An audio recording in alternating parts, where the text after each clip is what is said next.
Ang mabuting balita ng Panginoon ayon kay San Mateo.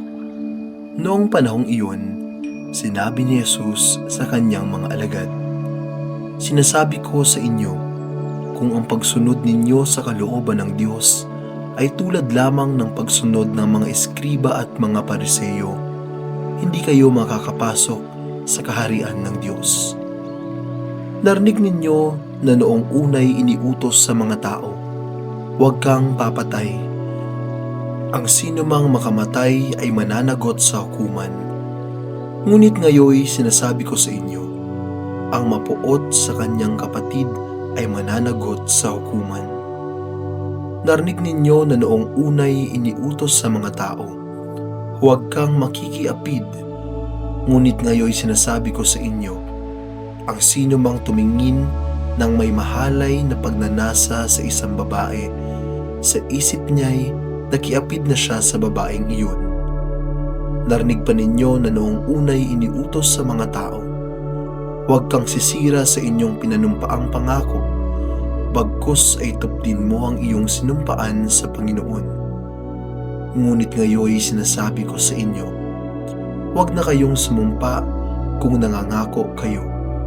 Sabihin mo na lang na oo kung oo at hindi kung hindi, sapagkat buhat na sa masama ang anumang sumpang idaragdag dito." Ang mabuting balita ng Panginoon. Pinupuri ka namin, Panginoong Hesukristo. Hindi sapat. Kilala niyo ba si Maria Sima? Isa siyang mystic na nabuhay mula 1915 hanggang 2004. Noong 25 taong gulang siya, una niyang naranasan na bisitahin ng isang kaluluwa mula sa purgatorio. Taon-taon, laging may nagpupunta sa kanyang mga kaluluwa mula sa purgatorio upang humingi ng panalangin sa kanya. Isang araw, may nagtanong kay Maria tungkol sa kalagayan ng dalawang kaluluwa, isang babae at isang lalaki, kung nasa purgatorio ba ang mga ito. Nang may dumalaw ulit kay Maria na isang kaluluwa, tinanong niya kung nasa purgatorio ba ang mga nasabing kaluluwa. Sinabi ng kaluluwa sa kanya na ang babae raw ay hindi nagtagal sa purgatorio at napunta rin sa langit. Ang lalaki naman ay naroon pa sa purgatorio at mukhang matatagalan pa raw doon.